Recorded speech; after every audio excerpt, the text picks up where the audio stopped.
মহাবিশ্বের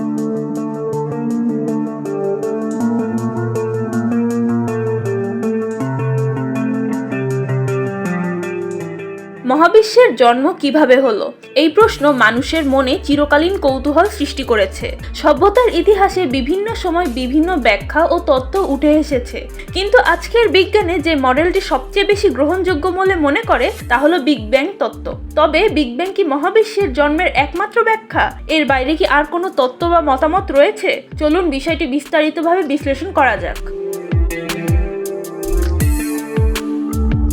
মহাবিশ্বের সৃষ্টি নিয়ে প্রাচীনকাল থেকে নানা মতবাদ প্রচলিত। হিন্দু পুরাণে উল্লেখ আছে যে ব্রহ্মাদেব সৃষ্টি করেছেন এই ব্রহ্মাণ্ড।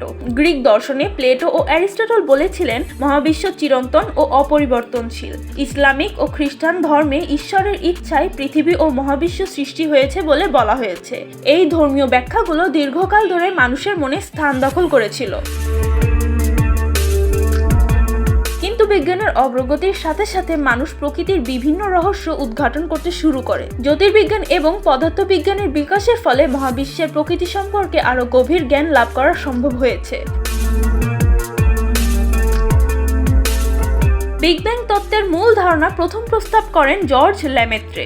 1927 সালে তিনি বলেন যে মহাবিশ্ব একসময় একটি ক্ষুদ্র বিন্দুর আকারে ছিল এবং এক বিশাল বিস্ফোরণের মাধ্যমে তা প্রসারিত হয়েছে। 1929 সালে এডউইন হাবল যখন দেখান যে আমাদের কাছ থেকে গ্যালাক্সিগুলো দূরে সরে যাচ্ছে, তখন ল্যামেত্রের ধারণা শক্তিশালী হয়। হাবলের এই পর্যবেক্ষণ থেকে মহাবিশ্ব প্রসারণশীল বলে ধারণা করা হয়। বিগ ব্যাং তত্ত্বের কিছু প্রধান বৈশিষ্ট্য হলো: শুরুতে মহাবিশ্ব একটি অনন্ত ঘনত্বের অবস্থা থেকে সৃষ্টি হয়েছে, একে সিঙ্গুলারিটি বলা হয়। মহাবিশ্ব ক্রমশ প্রসারিত হচ্ছে, হাবল স্পেস টেলিস্কোপের পর্যবেক্ষণে এটি আজও নিশ্চিত।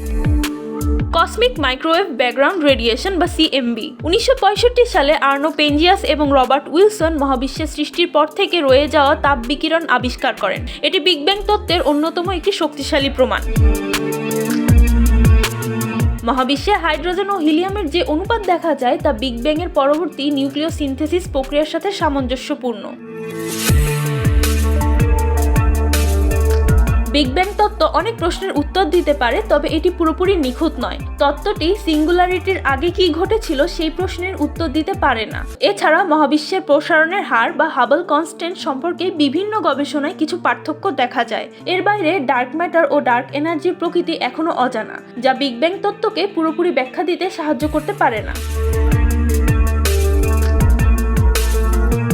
বিগ ব্যাং ছাড়াও মহাবিশ্বের জন্ম সম্পর্কে বেশ কয়েকটি বিকল্প তত্ত্ব রয়েছে, সেগুলো নিয়ে আমরা এখন আলোচনা করব। স্টেডি স্টেট তত্ত্ব।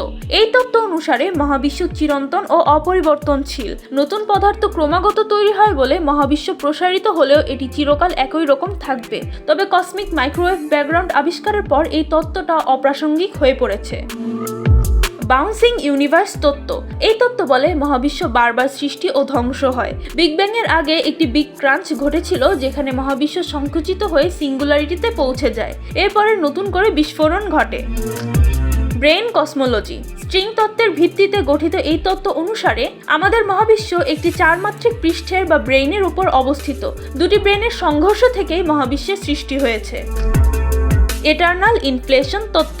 এই তত্ত্ব বলে যে মহাবিশ্বের একটি অংশ থেকে নতুন মহাবিশ্বের সৃষ্টি হতে পারে। এটি একটি বহুমাত্রিক মহাবিশ্বের ধারণা দেয়।